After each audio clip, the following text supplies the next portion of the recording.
communities across the country. This is done under the social advocacy initiative called War Against Drug Abuse WADA campaign by NDLA Command in partnership with non-governmental organizations, civil society organizations, and other stakeholders every week. On Tuesday, 25th March 2025, the Lagos State Command facilitated WADA enlightenment lecture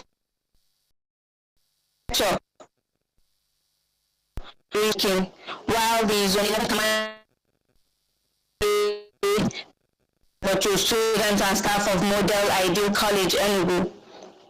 Similarly, the Anambra State Command on same Tuesday held WADA sensitization lecture for students and staff of Michael Boys College, Nimo, just as the Adamawa State Command conducted WADA enlightenment lecture for students and staff of Command Secondary School, Newman, on the need to abstain from the use of illicit drugs and substances. The Ebonyi State Command on Wednesday took its WADA advocacy lecture to students and staff of Blessed Martins International School, Abakaliki, educating them on the consequences of substance abuse. Still advocating for a drug-free society on Thursday, 27th March, the Zone 9 Zonal Commander of NDLEA, Assistant Commander General of Narcotics, Maureen Afolabi, delivered a WADA advocacy lecture at the sensitization program organized by the Chairman, House of Reps Committee on Narcotic Drugs, Honorable Abbas Adigun, in Ibadan Northeast Constituency, Oyo State. The River State Command on Friday took its WADA sensitization lecture to students and staff of Kanis Royal International School, Rumorolu, while the Cross River State Command wrapped up the week's activities by conducting WADA enlightenment lecture for students and staff of Government Technical College, Ajaso Etun, on same day. And that's the update for this week. My name is Peace, and I hand you over to our host, Mr. Femi Babafemi. All right, yes, thank you very much, Peace and Netta. Welcome back from the news highlight segment. Now let's remind ourselves, as now that we already have our update, then we would be progressing gradually to the point of the presentation by speakers today. At least I have one of them already set, and that's Abdul Malik Yahaya, who is a mental health advocate and also someone who has a lot of stories to share with us about his own journey, his own experiences, his story, so that others can also learn from his experience, especially when it comes to the struggle by adolescents with SUD, and SUD means substance use disorder and mental health issues. So we will be listening to him in a short while. But before we get to him, let's remind ourselves that indeed, when you are approved to be on the speaker's corner, please ensure that you remain muted until the presentation of our guest, and then we start inviting individuals to unmute themselves and make their contributions or ask their questions. That's the only time anyone is permitted or allowed to unmute themselves and speak. Otherwise, we are to remain muted while we enjoy the presentation or the conversation going on. This is how we do it week in, week out, and it's always been a very smooth one. So we do appreciate your support and cooperation with us on this at all times. Thank you very much. Now let's quickly get to talk to you about the NDLA's call center. Indeed, that's one great initiative by the leadership of the agency to bridge the gap between those having issues or struggle with substance abuse and the information, the help they actually need to get out of that trap. And that's really the NDLA's call center, where we have a wide range of experts, starting from the counselors to clinical psychologists, psychotherapists, and psychiatric doctors, all of them working 24/7 every day of the week. At the center, all you need to do to access the psychosocial support services and others from that particular center is to call our toll-free helpline, which is 0800 10 20 30 40. The number to call again is 0800 10 20 30 40. Wherever you may be in any part of the country, just sit in the comfort of your home, dial the number, and then you will be live to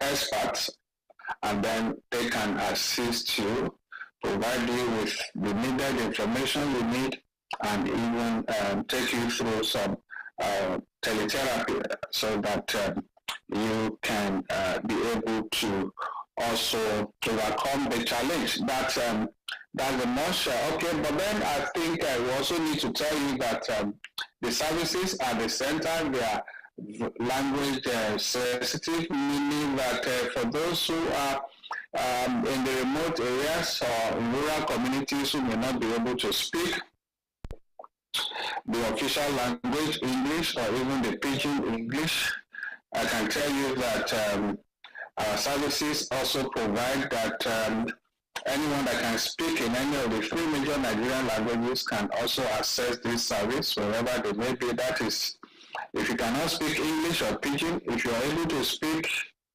Hausa, Yoruba, or Igbo, I'll tell you we have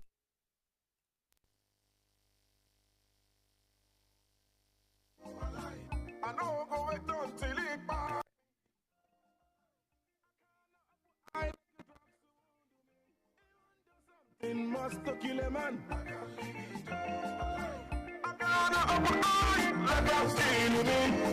I go stand up, I go look for professional. Introducing one of our guests today, and let me start from Abdul Malik Yahaya. Let me formally introduce him, after which I will invite him to unmute himself and let's hear from him. Abdul Malik Yahaya, widely known as the Paul Smith, is a Nigerian poet, social entrepreneur, and mental health advocate whose work merges creativity with advocacy. Through his poetry, he explores themes of resilience, loss, love, and social justice, using sharp wordplay to engage and inspire. As the founder and president of Sahel Scribes Poetry Club, Abdul Malik mentors emerging poets in northern Nigeria, fostering a culture of literary expression and intellectual growth. His dedication to the craft has earned him several accolades, including the Anna Abuja Professor Udenta Performance Prize, the team Boktu Poetry Challenge, and recognition as a two-time 2024 Anna Poet of the Week. His published works include The Cozy Pillow Talk, Nigerian Youth, Seeds of Hope, Lost in the Distance, The Space Between Words, and Nigerian Youth, a Beating Heart, among others. Currently, he's working on Breaking Addiction, Of Days Away, a poetry collection that intertwines narrative and verse to confront the realities of substance abuse among youth, aiming to spark dialogue and drive solutions. Beyond literature, Abdul Malik has contributed to global health and development efforts, serving as a volunteer field assistant and later a data officer for WHO's World Health Organization, UNICEF, and SOS Children's Villages. He now serves as the program officer for the Brief Academy, an organization committed to advancing financial literacy across Africa. As a member of the Association of Nigerian Authors, that is ANA, Abuja chapter, the Young African Leaders Initiative Network, YALI, and Amnesty International Academy, as well as a fellow of the Obedi International Writers Residency. Abdul Malik continues to use his voice to amplify underrepresented stories and address pressing social issues with depth and purpose. Please join me as I invite, in welcoming Abdul Malik Yahaya, as I invite him to unmute himself while we listen to him for the next 30 minutes thereabout to discuss a topic For today, use SUD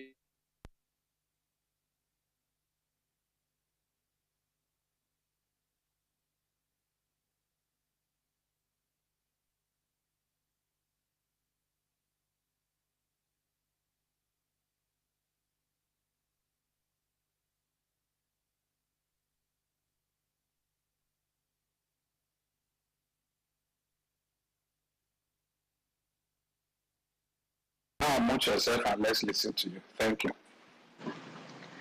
Thank you very much, Mr. Femi. Good evening or good day to you, everyone, from wherever you're joining us.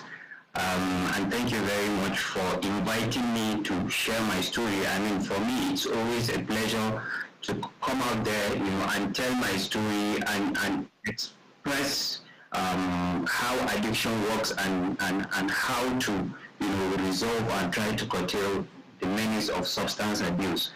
Um, I myself was a victim of substance abuse from age 15. I started using when I was 15 years old. I mean, I was only in SS2, and it took about 15 years till about 2 years ago when I decided that, enough is enough. And my story of how I decided enough is enough wasn't up to me, but it was indirectly. What I mean by that is, so what happened, okay, let me start by acknowledging that this is my first time being on the Xspace, but my story, my pre-substance abuse story or history is there on the NDLA YouTube page. I was once interviewed during the Narco Tales series, so I will touch more on my recovery than what led to the recovery. So that's my history. So my days, how I found myself in the detox world was a mix of anger, frustration, and a little bit of depression. I was trying to force on my family to tell me what I did wrong, because for over 15 years, I've been subject to numerous challenges, and at the end of the day, I've accepted that I was the major cause of it. But I was quiet for a very long time, and then I decided to do that outburst. So my family members panicked, and they discussed among themselves to take me to a rehabilitation center for detoxification. So when I got there, I didn't really know what was happening there, because I thought there was paranoia joined because I was hallucinating at that point. So I thought I was going to be, should I say, killed in a way due to the paranoia and the substance that I ingested then, which was cannabis, a lot of it. And over my stay during my detoxification period, for the first 1 week, I found myself in a situation where I didn't know where I was, I didn't know what was happening. I was just observing, I was being cautious. I kept to myself. I didn't even understand, I didn't even know where I was. So up until my first ward round, when my brother came and we went for the round, as we were discussing, I now understood that, okay, this is what's unfolding. I'm here for treatment, for help. And I was angry at first because I was like, okay, this is not my decision. Why would you make a decision for me? But at the end of the day, I was positively inclined. I was positively minded that, yes, I believe there is something good can come out of it.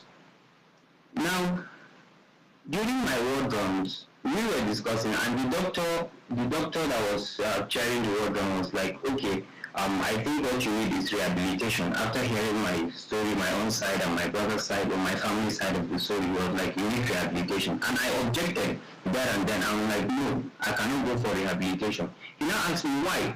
I'm like, okay, my fear is that because throughout my substance abuse days, the lack of awareness of what rehabilitation center is, because of the negative narratives that are thrown out, that are thrown out because of how people will go in. For instance, how people will go in and come out, saying that, okay, it was there that I learned how to do this, I learned how to do that, and then now I've increased the substance. So we amongst ourselves addicts, we used to talk and share these experiences with those that have been there and come out. But there was little to no positive narrative about what really happens in a rehabilitation center. So that stuck to me that I'm battling with the few substances or with the substances that I'm taking. How can I come here and then say I'm going to stay throughout this period of time, knowing that I might indulge myself in other substances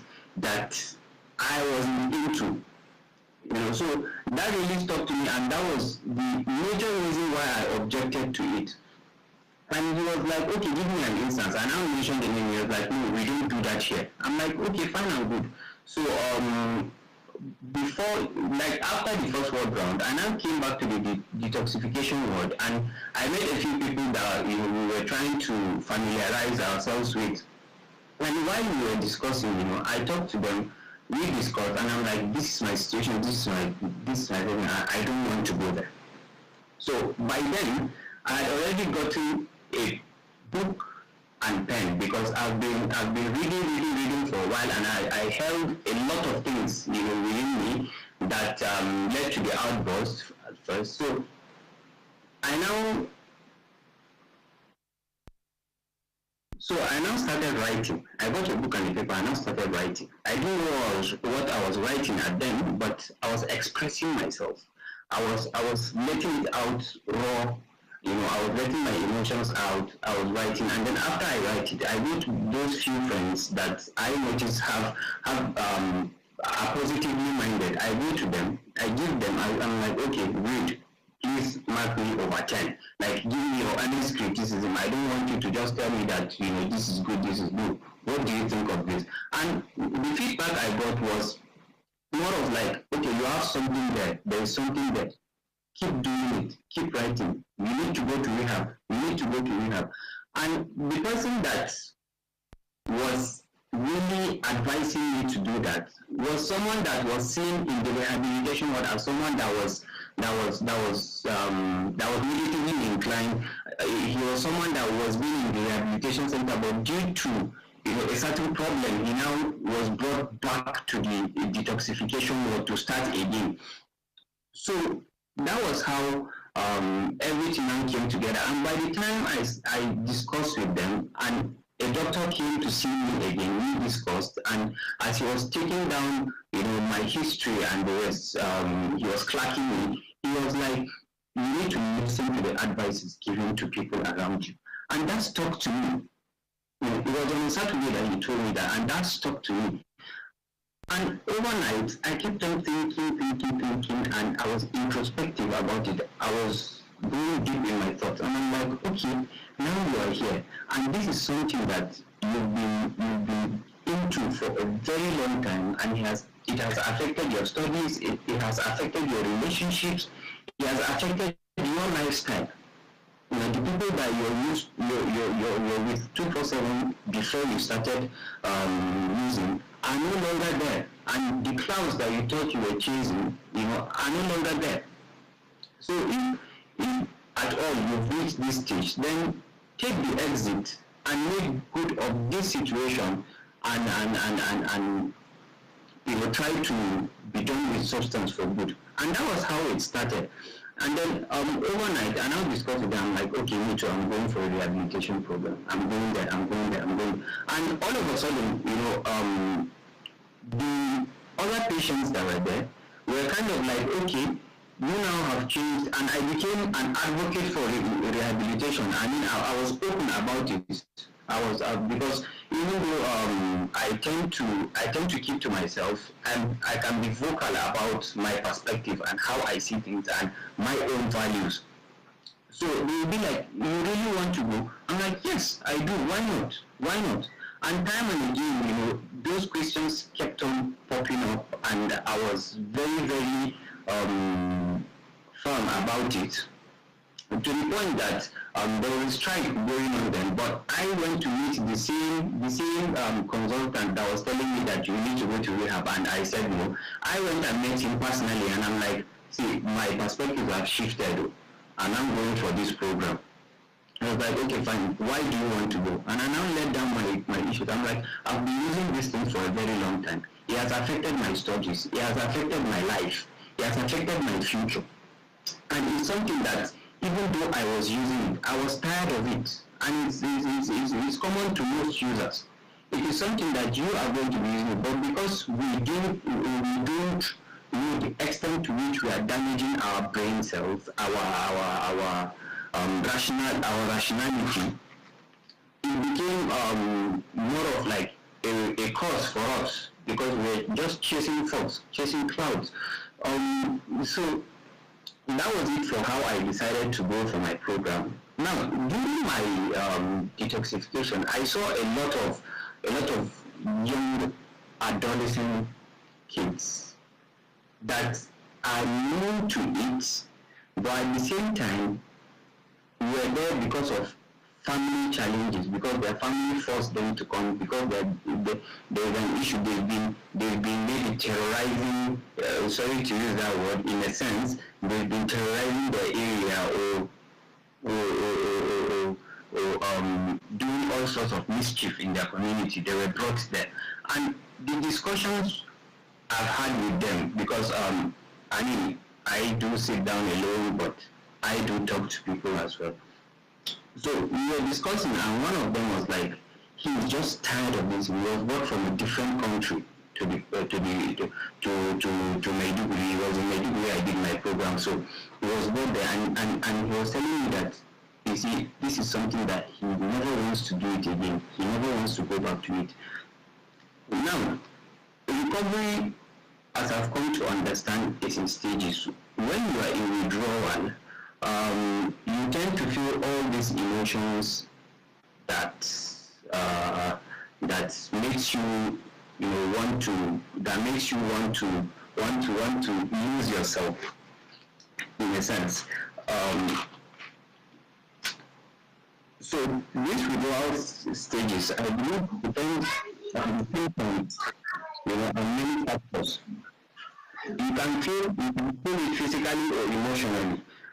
So let me tell a story of during my program. The first 2 weeks, I think it was in the second week, I was looking for a way to communicate with my dad, and it was so heavy on me, and I was so angry about it, because we were supposed to have phone calls, but because of the negative side of people that will be calling for others to come and see them other than their family, I became a victim of not being able to talk to my dad for about 2-3 days, until I was adamant that I really wanted to talk to my dad about it. That was when I got to call him, and we spoke, and I was very, very calm and happy, and I told him that I don't want that as at then I was adamant about not going for rehabilitation program, and he was like, you should calm down and accept this fate, and let's see how it goes, just focus on the patient period, and let's see how things go from there. And I accepted it, and I was calm, and it made me feel relaxed. So cravings, depression, anxiety, and low energy, and irritability as well can be factors, can be factors that an adolescent can feel during his program or her program, and it was exactly what I felt during my own program. The depression was there. I was thinking about, okay, now I'm not at home, how are people over there? I was just overthinking, and anxiety kicked in. I had low energy and intense hunger as well. I was hungry, and the amount of food that I was eating wasn't satisfying me. I had to be getting gari, to other than the 3 square meals that we got, to take gari as well, and it was fun. At the same time, I was learning. I took it as a phase of learning. What do I mean by phase of learning? I was trying to see how best I can understand myself. I can be aware of myself, to make sure that I don't go back to it again afterwards. Now, still during my detoxification period, there was one session that really that really got to me when I come to learn that, okay, it takes, what happens in my brain is that my neurotransmitters have multiplied. The dopamine, the serotonin have multiplied. So to the point that it will take at least 3 to 6 months for it to go back to the way it was. I'm like, okay, so if this is it, then I have no business going back home now, because I have this intention of quitting and I have to be firm about my resolve. So by God's grace, I was able to change my mind and then go for my rehabilitation program. So what makes recovery difficult for adolescents is, number one, there is peer pressure and stigma. Many adolescents are surrounded by friends who may still use drugs. Now, when you are done with that withdrawal and you've gone through your honeymoon stage and that's early abstinence, and then you're going through your protracted abstinence, throughout those periods, the peer pressure and stigma that you'll be getting, even during your program and after your program, is something that one needs to be cautious of. For instance, during my program, there were a lot of noises about my result because I was open about it. I mean, I was there for myself. I was not there for anyone else. They'll be like, so they're seeing it in Hausa. So kenan za ka gaya mana kai kana so ka bar abin, like in a way they're being sarcastic. They're saying that, so you want to tell us that you want to leave this thing, and it was a bit intimidating, but I'm like, there is no pressure here. You cannot pressurize me on my own situation. And I was able to, by God's grace, finish my detoxification program. And when I got to the rehabilitation phase, the same thing was occurring, from time to time. I had few people that were with me, and were motivated and intentionally guided to leave substance. Well, at the end of the day, there are always a few people that would want to see you come back to their standards. Why? Simply because one, they've been promised something afterwards, maybe go through this program, I'll give you this, go through that, you get this. So all these sort of things were the type of challenges that one can have, peer pressure and stigma. And even after my rehabilitation program, there are a lot of friends that I've cut off communication with, not because I don't treat them well, not because I hold them in a negative regard, but I've realized that this is my own path. I don't want to waste my own time anymore. So I have to focus on my life. I wish you well with your life. So go on there with your life and continue what you are doing. Now, another thing that makes recovery difficult is understanding triggers. If you don't understand your triggers as a user or as someone in recovery, it's going to be very, very difficult for one to cope during recovery. Now, triggers can be people, can be places, can be things, can be times, can be activities, can be emotional states. And the way these triggers work, it's not as if once you're done, with substance use and you think you're in abstinence, overconfidence will not kick in, and then you start saying, no, this will never happen to me again. I've learned how to do this, I've learned how to do that. That's not, triggers doesn't work like that. It comes in, it sneaks in.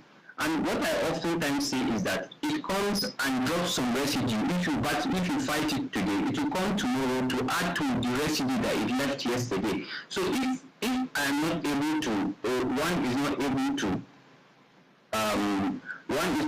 to understand what triggers him, understand the process, understand how the triggers can come, then it's going to be hard for one to find it easy.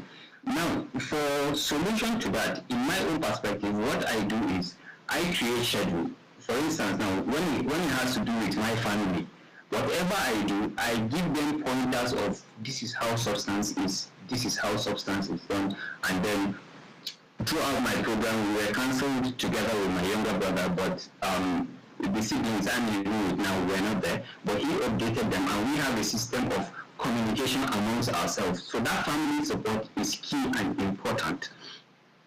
You discuss openly about your substance use when you're with them. That gives them a sense of, okay, fine and good. Since you've realized it, we will not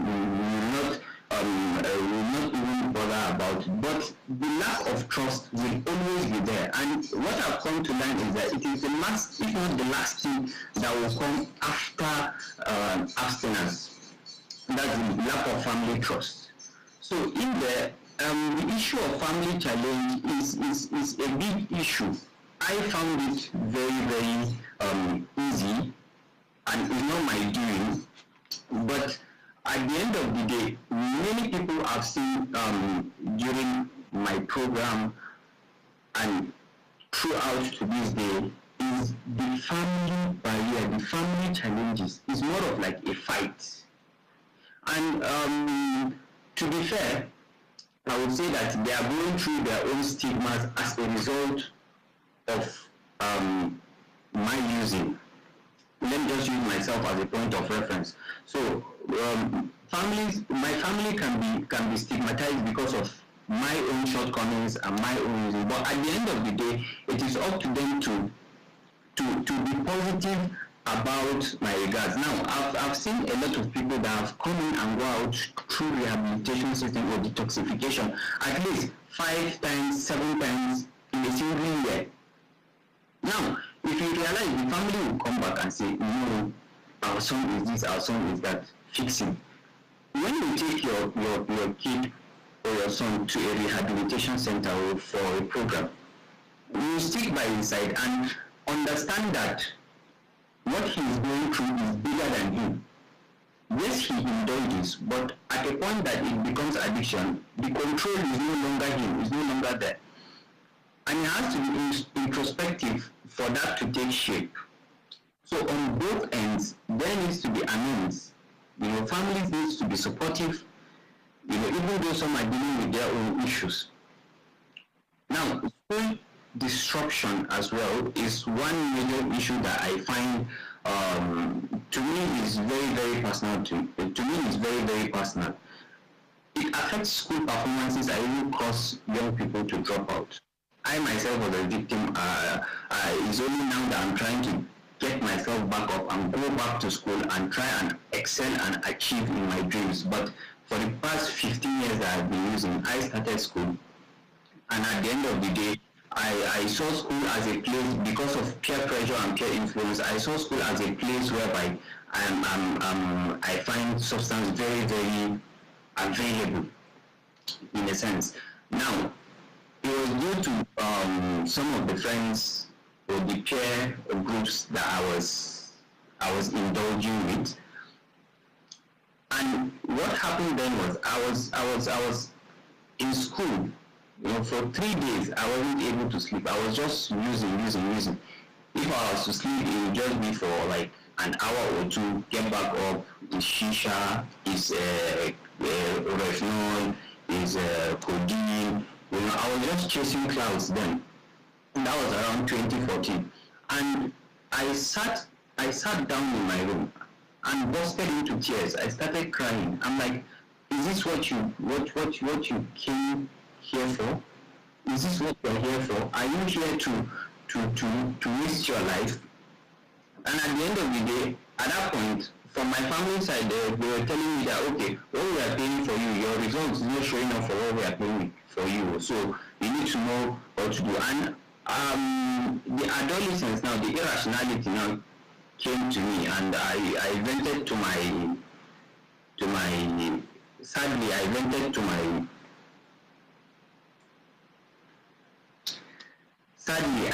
to my indiscretions, and I gave up. I'm like, okay, fine and good, let me start a business. Maybe after a year, 2 years, I will come back to school. At the end of the day, what happened? 2 years became 3 years, 3 years became 4 years, and it is only now that I'm trying to like get myself back there, get myself back to school and make sure that I excel in whatever I do. So that's that for family challenge and school disruption.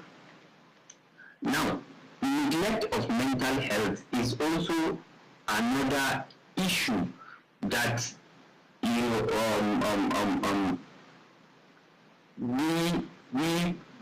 don't focus on.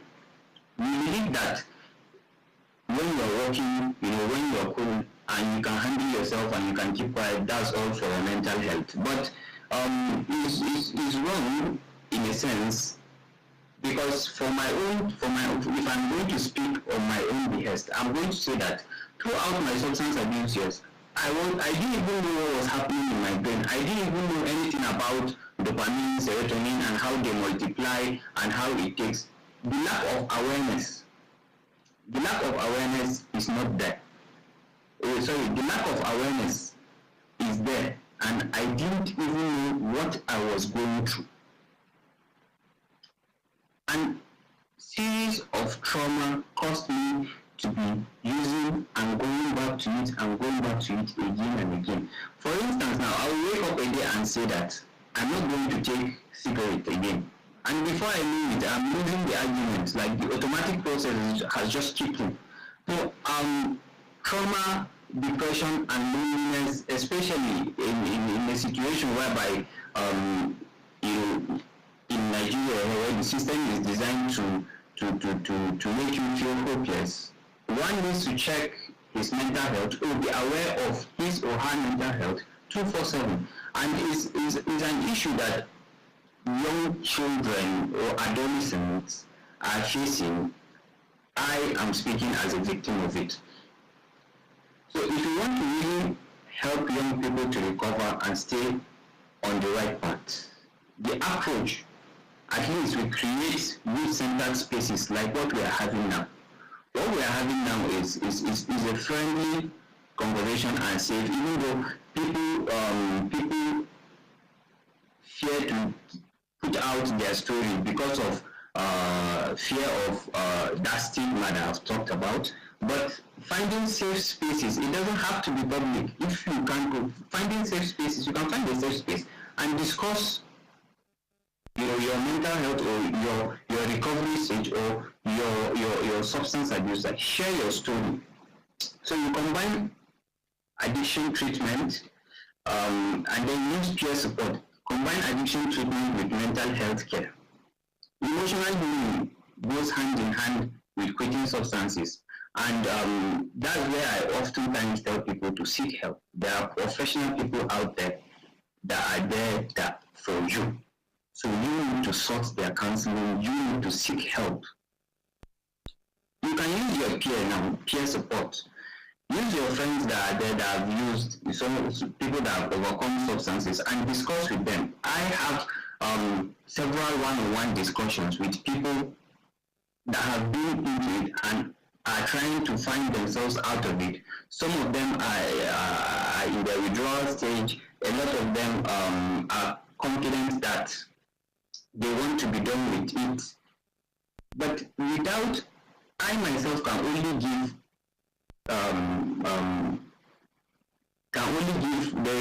there's a length, there's a ceiling to what I can give out. If you don't find those professionals to help you, to guide you, to make you understand your situation as a person, then it's going to be very, very hard for you to cope. I remember having a one-on-one session with my psychologist, and he was telling me, when he was telling me about my strengths and weaknesses, I was shocked. I'm like, how did you get this? Because he gave me some tests and he ran some tests, and he ended up giving me the exact things that I was seeing myself as. And to me, that in itself is emotional healing. Because for you to feel that comfort that this person knows me, then now I can drop any guard down and discuss whatever it is that I want to discuss with him. So, schools and communities are also a way to go about it. And throughout my recovery, in fact, after my program, I was in between trying to get myself back up through writing, because the coping skills that I learned during my program and that is still helping me is writing. People will say, how does this one write on a daily basis? How can you write 2-3 poems and are like this on a daily basis? It is because I've created that structure, that coping mechanism for myself to help me with that. So during my time of learning poetry, I happened to go for a residency program at Xspace, that's in Oyo State, Ibadan. So what I was supposed to mentor kids, or we were supposed to, as writers, mentor kids on a 2 weeks mentorship program. So what we did was to create an advocacy drama surrounding substance abuse. I'm like, no, now this is my story, and we are supposed to mentor secondary school kids. Let's do this, and are carried along. Even in the universities, there are youth clubs that advocate against substance abuse. So that is also a way to go about it.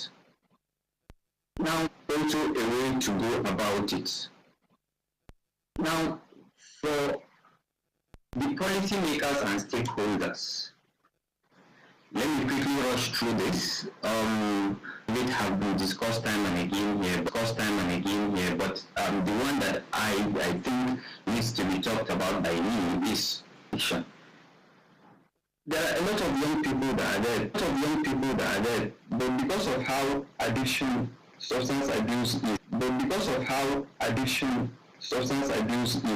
is related with violence, criminality.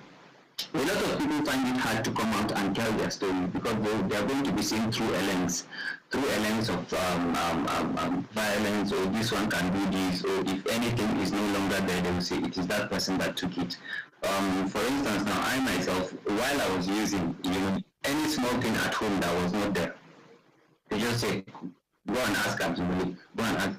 And if they come, at times, even the ones that I did not do, I will accept it. Why? Because there is no point of me trying to feed to that. I will be patient about it. I'll just calm myself down. But at least, if a lot of youths or young people with substance abuse disorder are not treated as criminals, are not seen through the lens as criminals, I believe it will go a long way in making sure that we battle substance abuse.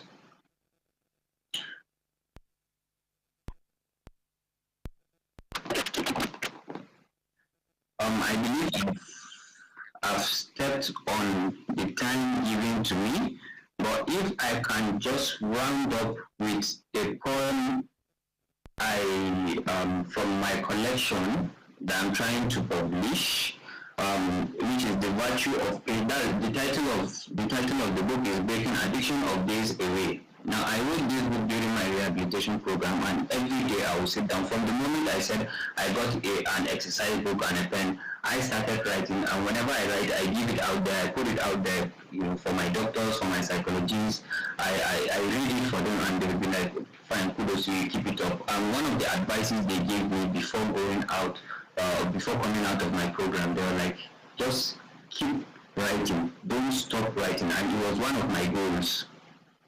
So for solutions to users, I believe you can find a coping skills, a coping mechanism to help you thrive in the emerging world, because once you come out, you are no longer in a controlled environment, and there are a lot of things like triggers that will be trying to let you down, that will be trying to like break your spirit and let you know that whatever you did there, you can live. You can still do substance and then not get caught, but remember, it is your future that you are working for. So Mr. Femi, with your permission, can I read? Quickly go through that, Dumalek. Oh, thank you. The Virtue of Patience, that's the title of the poem. Doomed is he who, when in a bad mood, sees anger as the only flame to burn through. I've been submerged in shadows for long, but patience and self-reflection became the beams that saved me from the abyss. Enduring time's swimming waves turned out to be my greatest armor, amidst treacherous tides pulling me under. I wonder why this generation compels our youths to drift toward dreadful ends. Patience is a virtue strokes its brush across the canvas of my life, painting beautiful artworks that heal even the deepest cuts. I choose to see good in every storm, casting away temptations with deep, calming breath. Like swimming in an unending ocean current. Fruitful had it turned out to be, even though the waters churned rough. Quitting wasn't easy, but this is the current of my destiny. With ease, I see cravings fading, like distant ships swallowed by the horizon, saving myself from gazing at dreams that could have withered into wishes. Had I chosen waywardness and bunker mentality, I'd never have glimpsed detoxification's value. Detoxification and rehabilitation are the best birthday gifts wrapped in hope from my loved ones. Breaking my oath will be a monumental shame, crushing the hearts of those who built bridges for me across the flood.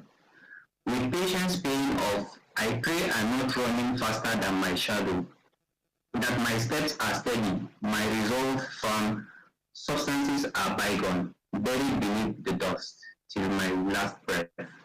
Two wrongs may still write a course. See the light with your inner sight, for things don't always fall apart. Thank you very much, Mr. Femi.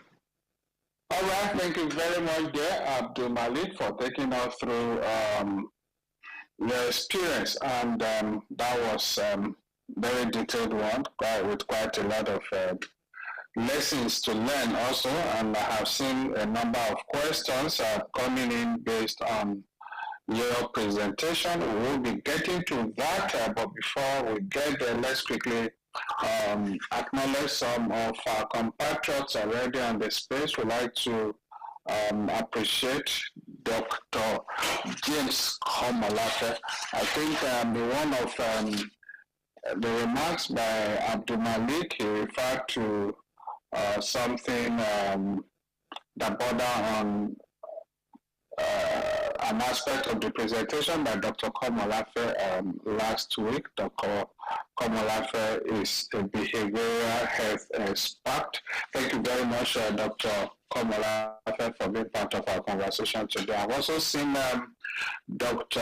Abdullahi. Dr. Abdullahi is a consultant psychiatrist at the Ahmadu Bello University Teaching Hospital Zaria. Dr. Abdullahi joins us on the handle of Excel Mental Health Foundation. Thank you very much, Dr. Abdullahi, for always finding time to be here. I've also seen another doctor here, but this one is NDLA doctor, Dr. West. Thank you very much for coming around. I've seen Mohammed Bafo, one of our regulars. I've also seen Alexander Okoro. Alexander Okoro is the founder of Alexander and Antonia Foundation. Thank you, Alexander. I've seen Batu Oshoke Ajoke. Thank you very much, Batu Oshoke Ajoke. Yahaya Dogo, thank you. I've also seen our commander, Michel Ofoyeju. Thank you, Michel. Shiroma Abdulkadir, thank you for being part of our conversation today. Ojo Shege, thank you for coming around. Ibrahim, the diplomat, thank you, diplomat there. Jalo, thank you for coming around. Narcotic Action, I think we listened to Narcotic Action on this platform last week. I believe he's a core member. Thank you, Narcotic Action. We also have Sadatu Usman. Sadatu also has been on this space also to share her experience and quite inspiring lessons to learn from these young people who are coming out one after the other to share their stories and in the course of that solidify their healing, their recovery, and also encourage others to take the bold step so that they can also surmount their own challenge. Thank you, Funshot Jimo. We also see Blank Mind quite a while there. Thank you, Blank Mind, for coming around. ATK Farouk, thank you. Elijah Ellis, thank you. 001 Alpha Mike, thank you. Larry Labi, thank you. Victoria Ochechi, thank you. Obia Bumo Adaobi, thank you very much. And we also have Abdul Hakim Mama Ungude, thank you for coming around. Drug abuse and illicit sex, thank you very much. Paul Ju, thank you very much. You have quite more people. We'll be acknowledging them as we go. But I would also like to appreciate all of those joining us via our Facebook page and our YouTube channel. Thank you for being part of our conversation today. Now, quickly, let's come to some of the questions already here for Abdul Malik. Let's take this, the first one here from Aminat. Aminat, I appreciate you for your courage to come out with your story, to share your story, and also use your experience to encourage others. I really want to ask, you mentioned the encouragement from your dad to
he understands with time. So I called him and I apologized to him for trying to vent. And then he was like, okay, fine, I'm good. Just be patient, just be patient.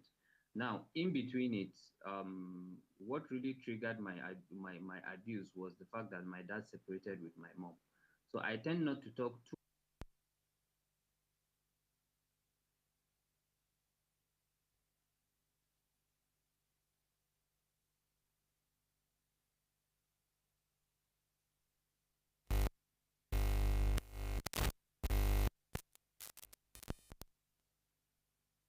based on certain experiences as well. I can only assume or guess. Thank you very much there, Abdul Malik. Let's take this one from Babatunde. Um, Thank you, Abdul Malik, for coming out to share your story and to inspire a lot more. I'd like to ask, your years of struggle with SUD must have taken a toll on your family finances. How bad was this, and was that a factor to make your situation deteriorate? Hmm. I believe your last response must have taken care of part of this, but then you can still go ahead, Abdul Malik.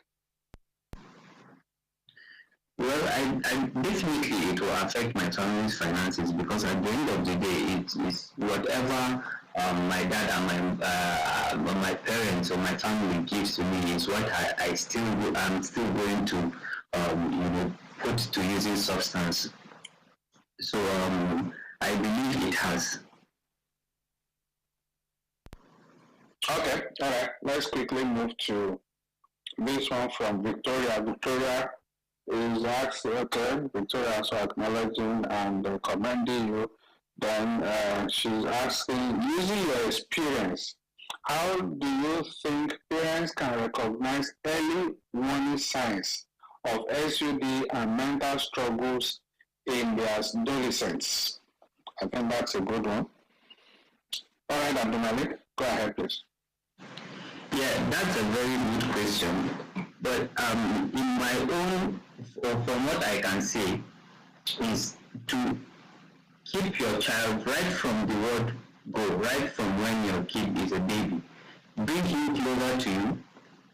Don't be too quiet. Make sure that you show him that maximum care and support and understanding. So what I mean by maximum care and support and understanding is, you discuss, you talk to him, spend quality time with your kid.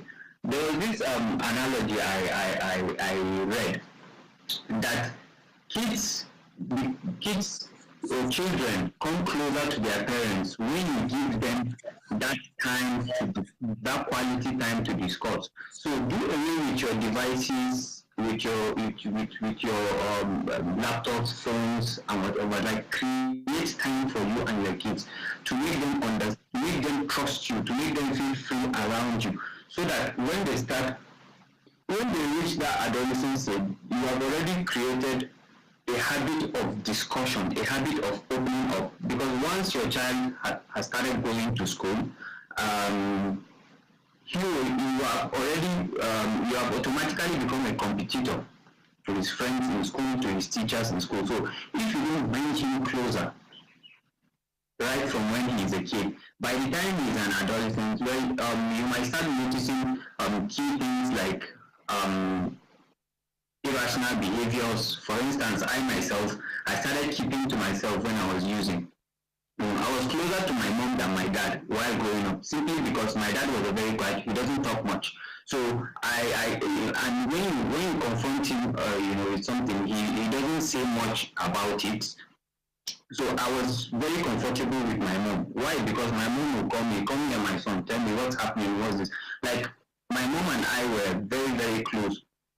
So if you are able to create that rapport with your child, or with your kid right from the word go, I believe when he becomes an adolescent or an adult, he will still come to you with his or her issues. If he doesn't notice the signs, is he sleeping too much?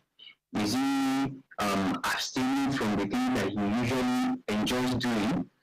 So these are the little things that we're looking to. All right, thank you. Abdul Malik there had tabled it, some of those warning signs that Victoria is asking for. That is the early warning signs of SUD and mental health struggles in our young kids out there. All right, let's have the intervention from Dr. James Komolafe.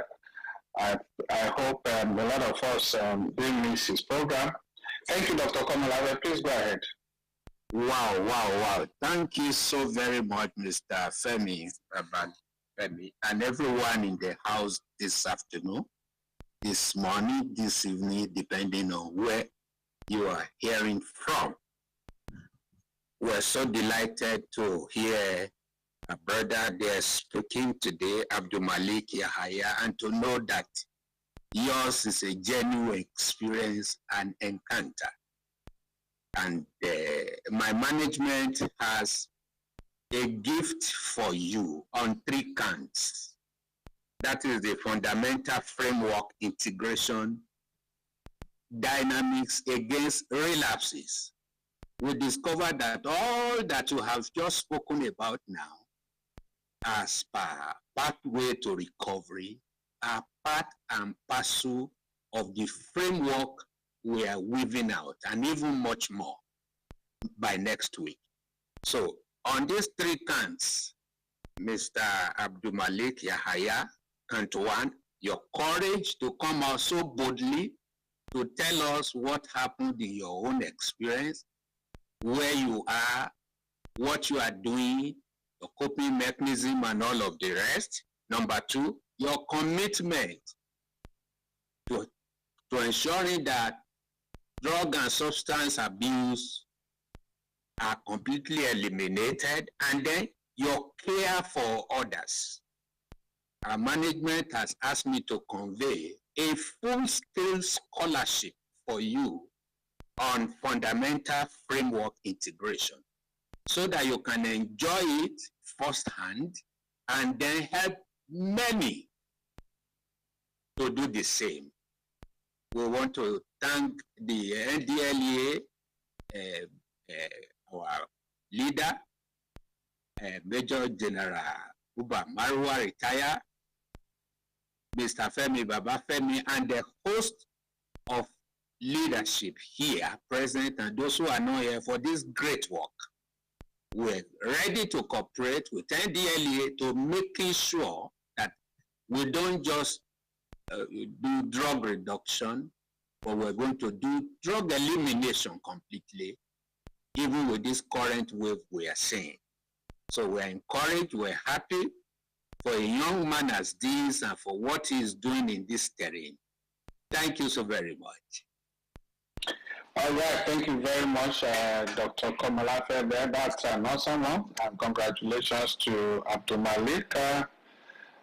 3 things there Dr. Komalafe had outlined, and I wish the partnership all the best. We would continue to engage with Dr. Komalafe and his team. Thank you very much once again, Dr. Komalafe, for your intervention and encouragement. We appreciate that always, and congratulations on your program yesterday as well. All right, let's take the next one. I think there was a follow-up from Victoria again, based on the earlier question she threw in. She has sent another follow-up. Thank you, Abdul Malik, for your response to my question. I did listen to you also mention some of the things, the factors that prevented you from seeking help. How would you describe the most difficult of these factors to overcome? That is, barriers that were preventing you from seeking help during your years of struggle. What are these most difficult barriers of the ones I think you mentioned about 2 or 3? What are the most difficult ones and why were they difficult to you? All right, thank you, Victoria. I think that's the last opportunity we'll give to Victoria. All right, please go ahead, Abdul Malik. You may respond to Dr. Komalafe and Victoria at the same time. Yeah. Thank you very much. Thank you very much, Mr. Femi, and thank you very much. I'm short of words, actually. I'm short of words to thank Dr. James for giving me the opportunity to to learn, because every avenue of trying to understand myself to be is a learning point, and I'm deeply and humbly appreciated.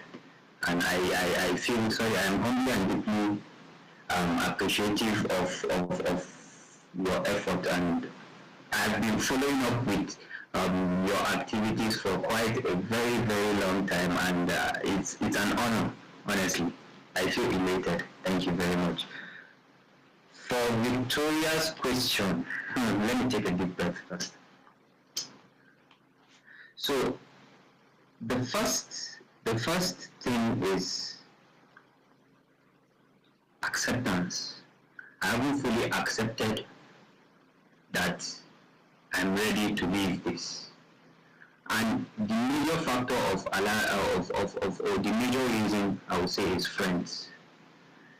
Whenever I decide to say, okay, I've accepted, one way or the other, my friends find a way of creeping back to my life.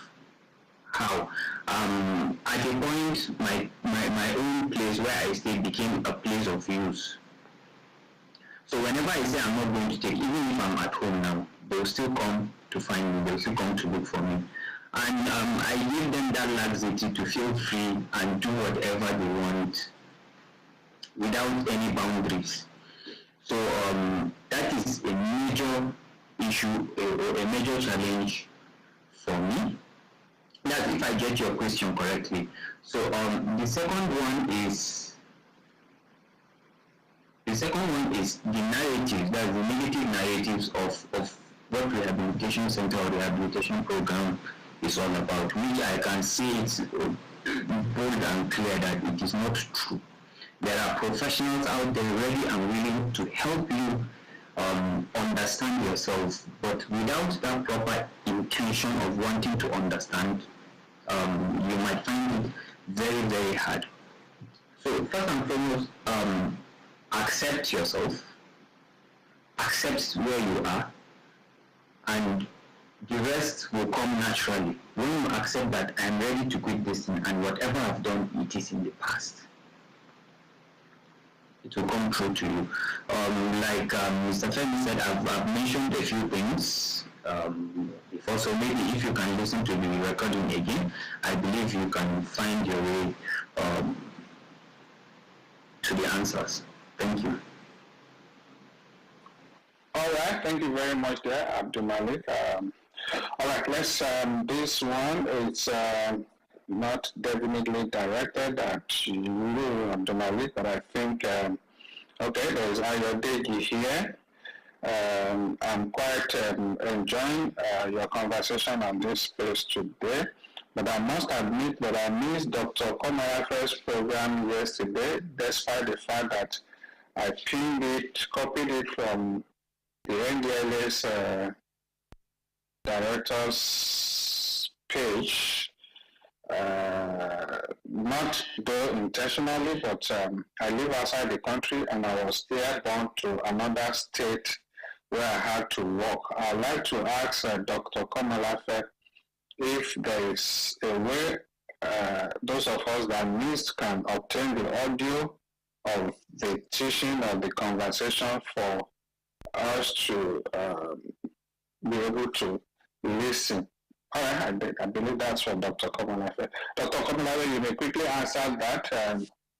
Yes, everyone in the house, including the man who just spoke now, can go to my handle, Twitter handle. I have posted it there. So they can have the replay version there on my Twitter handle. That is James Komolafe, at Coach Komolafe. They will have it there.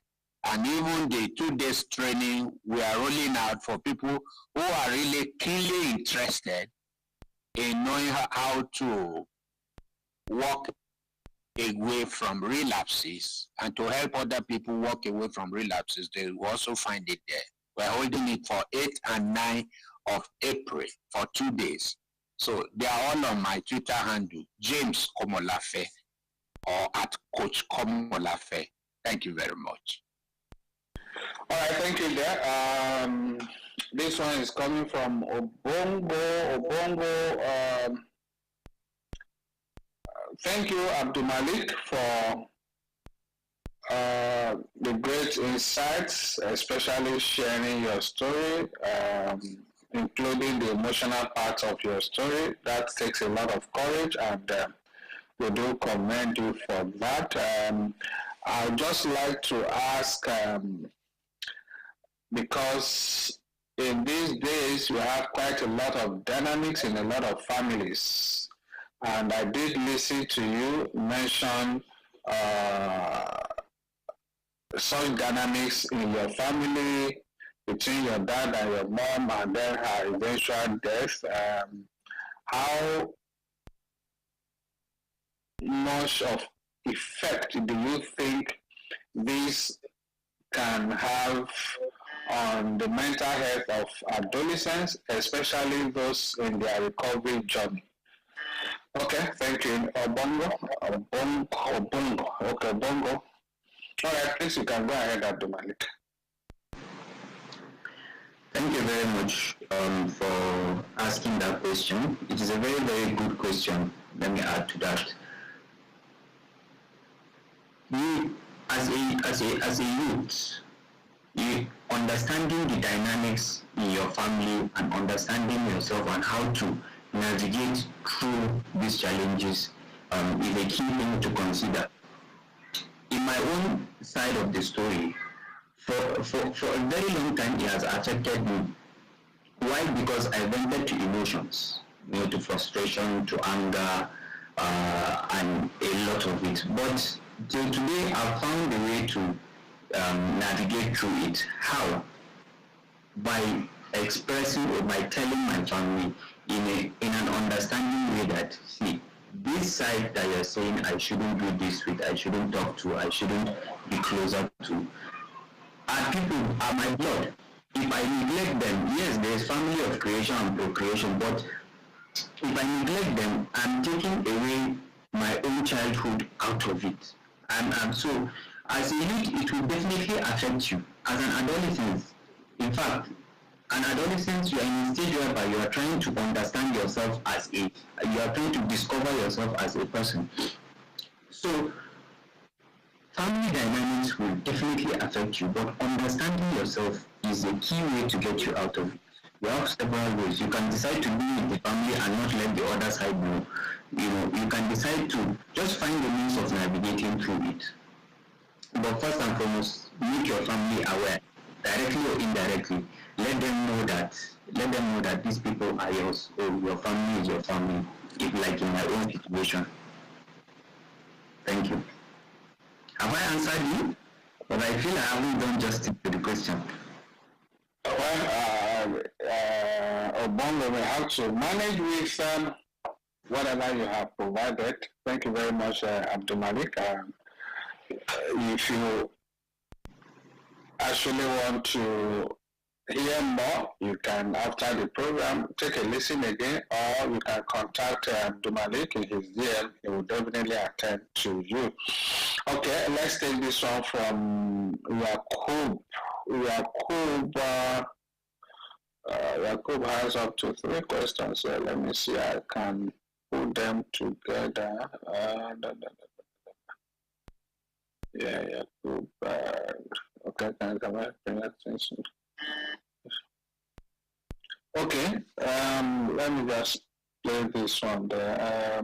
Yakub wants to know from you.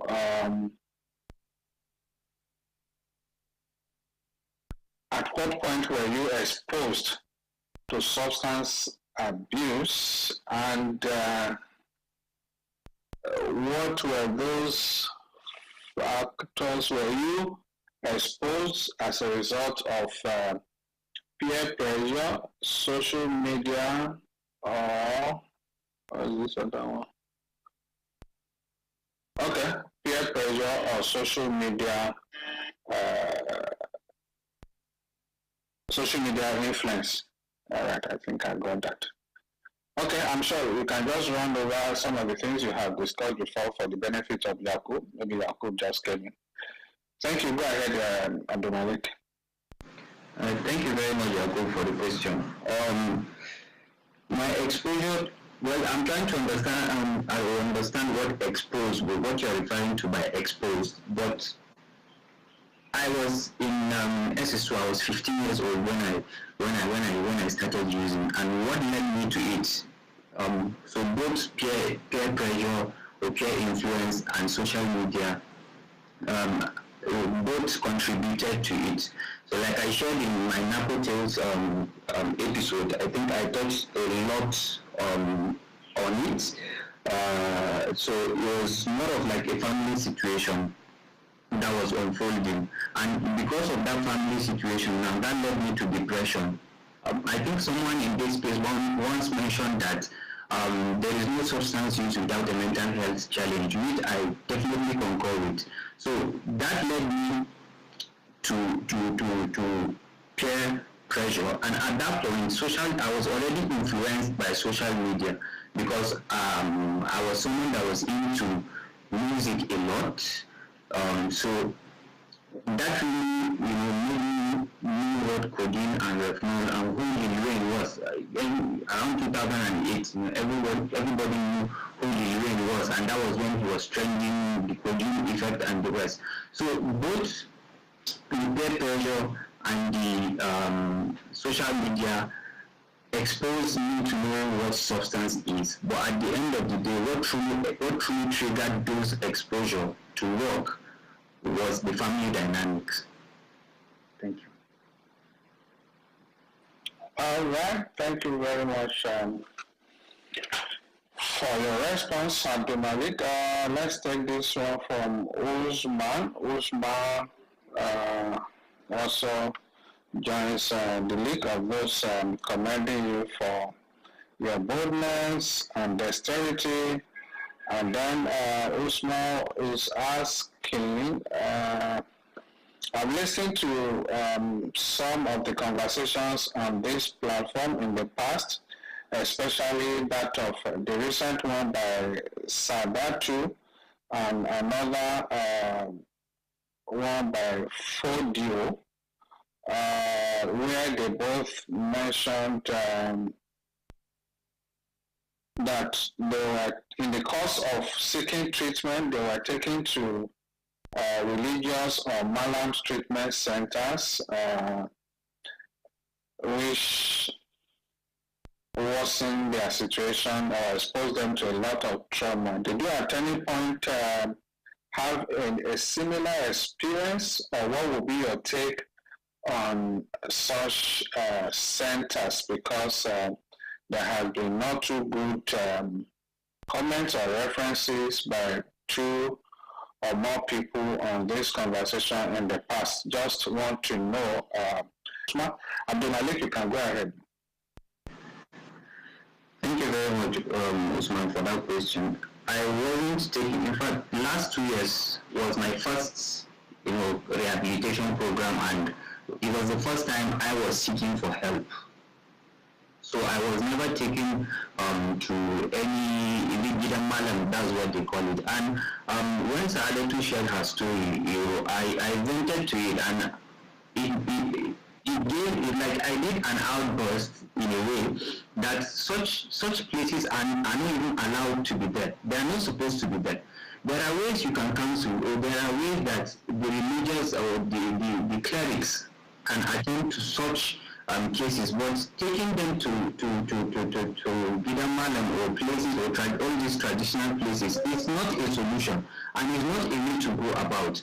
But I can understand that the reason why parents do so is because of their own side of the story, their own anger issues. What I mean by anger issues is their own, for instance, the discrimination they faced because of your substance use, the extent to which they want you to live that thing can trigger them to irrationally behave that way. But honestly, if there is a way that we can fight these establishments to make sure that they don't exist anymore, it's a huge barrier that is affecting treatment in the north, and it's something that needs to be curtailed, honestly. Thank you.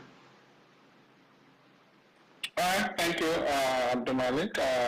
This one is coming from Dr. Komalafe, and this I was almost mixing Dr. Komalafe and the person's name. The person asking is Kola Wadley. Kola Wadley, thank you for this contact from Mr. Babafemi of the NDLA, and also like to know, does distance affect the kind of integrated program Dr. Komarafa spoke about here last week? Does it affect someone seeking his support or service in that regard? Because we are actually based outside the country, but I enjoyed his proposition, and it's something I'd like to seek further understanding and his support in some areas. All right, fortunately, Dr. Komalafe is on the space. Please, Dr. Komalafe, you can answer Kolawole. Thank you, Kolawole, my brother. I am a global mental health expert, training mental health practitioners from 102 countries on practical psychotherapy. I stay on my desk here in Abuja, Nigeria, and I run therapy cases, intervention in Europe, Canada, America, and I get the same result. Apart from traveling to some of those places and run Nigeria, I also have telephone therapy sessions and all of that. All you need to do is to go to my Twitter handle, Dr. James Komolafe. My number is there. And then the training program we are doing next week, Tuesday and Wednesday, on similar issue is also there. How to apply and how to enjoy all other facilities. And then you can go to my YouTube channel, Dr. James Komolafe, and watch my local, national, and international programs, videos, DSTV program, and some other media programs and NDLA, including these, NTA, AIT, and the rest of it. So we have services, we have training programs, we even have pro bono equipping every month too, for which, if you are interested, just send to us, because we are passionate, like LDLE, to wipe off completely the issue of drug addiction, substance abuse, because it's a leadership generational deficit gap that is being widened as long as we allow for this. So, like Malik said, we can't just use coercion to stop all of those. But you see, where you have the original and it is working, we'll phase them out. Prayer, oh, they take them to prayer house. Even if it works, it's one leg out of 15. So how do you handle the other 14 loopholes? To say, okay, people who have faith, they believe in faith, faith works. Faith is just one leg out of 15, which the fundamental framework also shows. We're not saying they are completely out of it, although very many of them, like Abdul Malik said, are just worse off. They worsen conditions. They take away, they cover temporarily what you're going through and inflict you with more injury, psychosomatically and otherwise. Let me not start another one here. So, offers are available, you can get us. Thank you so very much. All right, thank you very much, Dr. Komalafe there. I believe Kola will be pleased with that. All right, let's take this one. This is coming from Justina to Abdul Malik. I really feel strong about the presentation and narration by Abdul Malik. Thank you for sharing your stories, and thank you for the boldness and the strength for you to come out. You won't know how well this will go to encourage a lot of families. I'd like to ask you, do you think early intervention prevention strategies could have saved you 15 years of your time lost to the struggle with SUD? And do you have some ideas of some of these strategies that we want to discuss here? Thank you. All right, thank you, Justina. Abdulmalik, go ahead if you got her question. Thank you very much, Justina. I think I got her question. For the second one, I would say I would leave it to more professionals to answer that as regards the strategy. But the first question, I will say yes, and at the same time, I will say no. Yes, in the sense that if my own situation, that's the family situation that I was going through that led me to start using, was sorted out or was discussed or was curtailed, I believe it would have done a lot more in making me understand what I was into. That's one. Secondly, why I said no is because of the peer influence and peer pressure and the crowd mentality I had adopted then. If I would, if at that point I would say, okay, I will stop being with this friend, with that friend, because of that irrationality that I was only a young kid then, it would have been a no, because I would have been one of the people that would go into rehabilitation program and learn some things and learn some negative things and come out and be spreading it. So I think in this regard, what I will say is that involving a professional before a clinical, before you go through a program is a very key way to go about it. Thank you.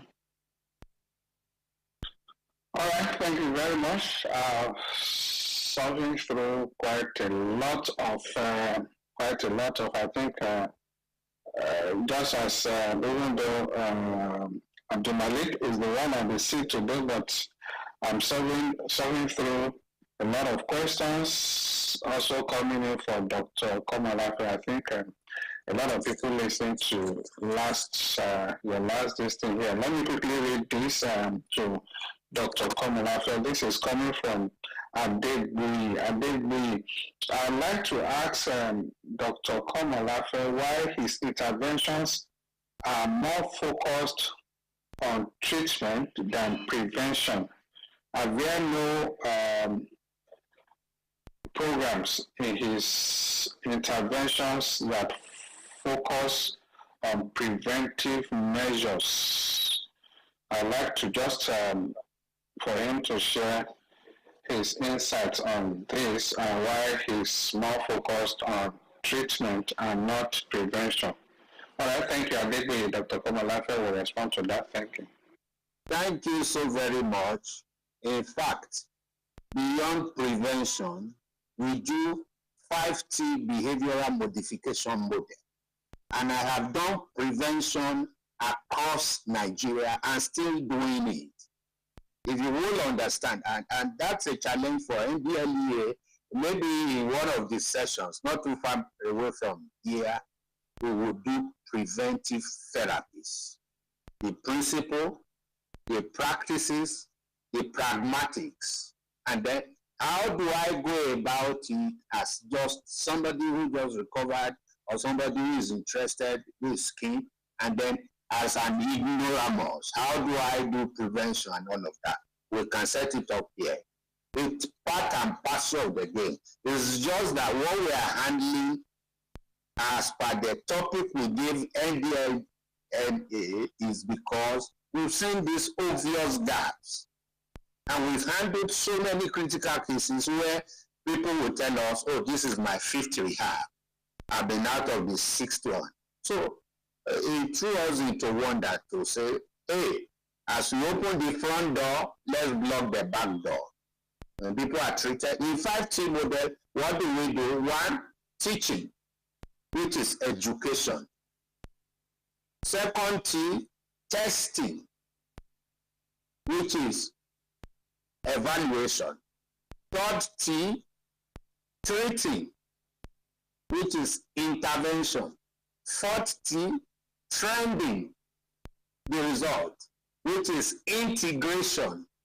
And then the fifth T is trusting out the incentive for continuous engagement in families, homes, and everywhere, which is execution. So teaching is great. We have all kinds of modules and models we have created, locally relevant but globally compliant. And the guy that asked that question, I want to even send some of those things to you and train you on all of those areas, so that if you are passionate about handling prevention, which is better than cure, which we also believe hook, line, and sinker, we will also enroll you for that. So, Mr. Femi Babafemi, look for a time where we will teach modern methods and models here for everybody to absorb, and you can prevent. In fact, there was one we rolled out last year, how parents can know whether their wards are into drugs or not, surface knowledge and all of that. And then how do you engage critically with somebody, a friend, a relation, and all that, just to prevent? So we'll look for a time when this group approves. We'll come in on prevention. We'll tell you 25 models that you can lay hand on and use anytime. Thank you very much. All right, thank you very much, Dr. Komalafe there, and I'm just getting a feedback from Annabis, actually in far away Australia. All right, thank you very much, Annabis. You can always contact Dr. Komalafe on his X, that's Twitter handle. Thank you very much. This platform, it's to network, to engage, and expand the frontier of this conversation. Let's quickly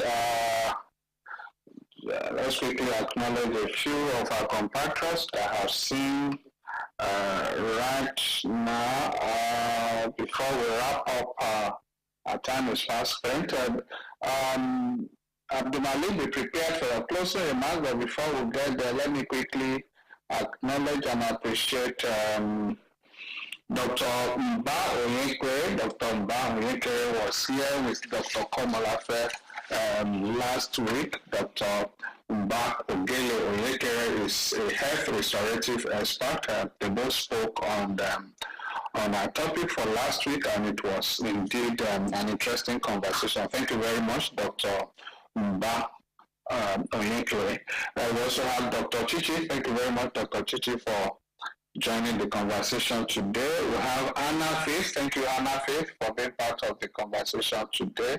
And I've also seen our own very Dr. Asiya Adamubi. Dr. Asiya Adamubi, thank you very much for always standing by. I would have also seen Sweetness. That's at Aqua Bata.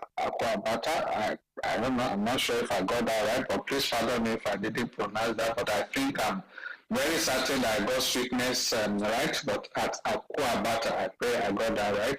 Also have Jamilu Suleiman Kura. Thank you very much, Madam Jamil Kura.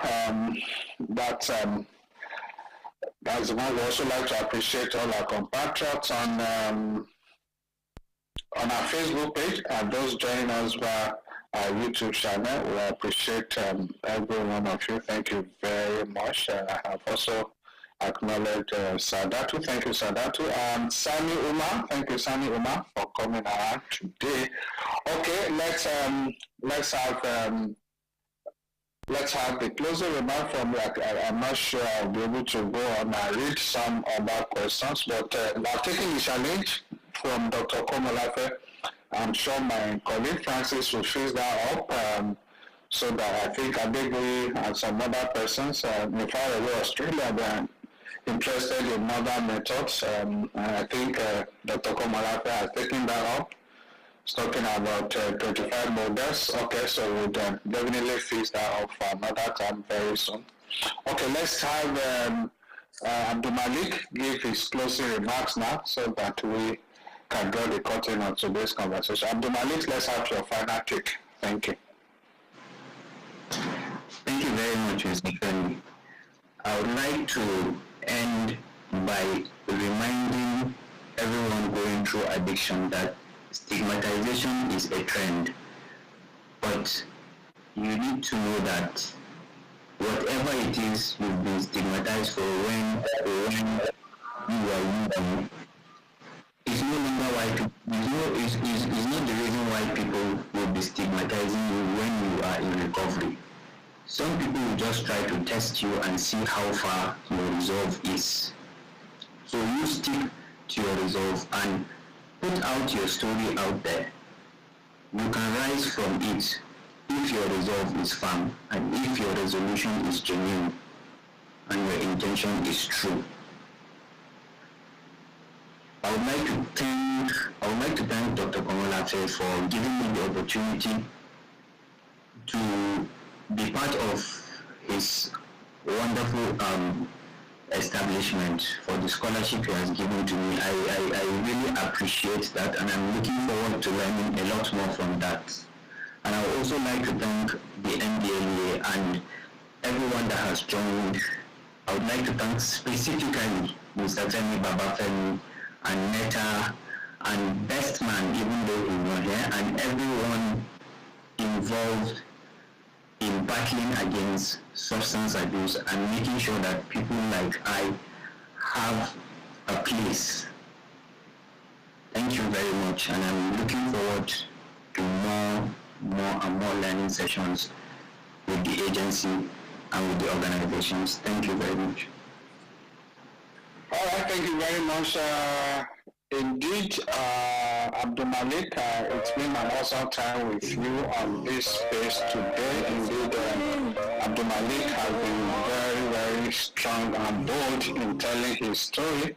Abdul Malik Yaya is who is widely known as the Pawn Smith, is a poet, a social entrepreneur, mental health advocate whose work merges creativity with advocacy, and that's excellent. And he's done, as a result of his works, he's really claimed a lot of awards, recognitions, and just here today, Dr. Komalafe has also offered him a scholarship to take some classes in his institution. That's awesome. Thank you, Dr. Komalafe, for that. We have many of patrons like you on this space who have continually and continue to help people who come on this space to seek knowledge, information, and to get help. Thank you very much. We appreciate that. On that note, I'd like to also appreciate some of my colleagues working behind the scene around me here. I'd like to say thank you to Rita, Shidi, Musa, Francis, Dele, Mahmoud, Victor, Jane, Kumbi, Bestman, Edmund Blessing, and the rest of you guys. That's many more that I cannot mention your names now. Indeed, note that you are recognized. Thank you very much for the support week in, week out. It's Friday, as it's often said. Thank God it's Friday, but then we'd like to let you know that the fact that it's Friday does not mean you have to let down your guard. Please, let's remain vigilant, let's remain careful, and let's avoid those things that can put us in trouble, those things, those momentary pleasures that can cost us years of our productive life. And let's try and stay out of substance abuse. Let's try and avoid any contact with these things that will make us regret some of our actions. Let's remain faithful and loyal to our vision and our focus for life. That's the most we can take today. Until we come back your way next time, I remain yours sincerely, Femi Babafemi. And I leave you in the hands of Mahmoud. Thank you, and bye for now.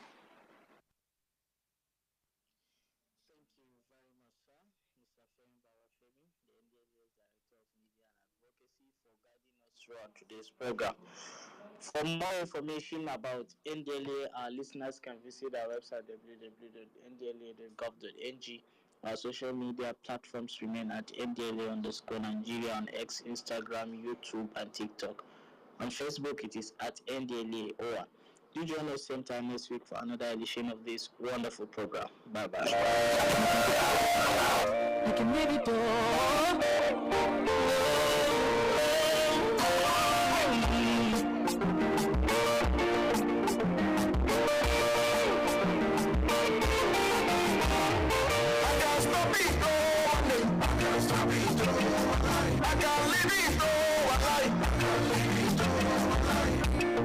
Something in my life, I can't stop it. If I sit down, they do nothing. I can't leave it. I know go back until they want me. I know go back until they buy me. I cannot put I make the drop soon to me. Even there's something that's taking a man. I can't leave it. I gotta open eye like I'm feeling it. I don't stand up, I go for professional help. I can't stop it.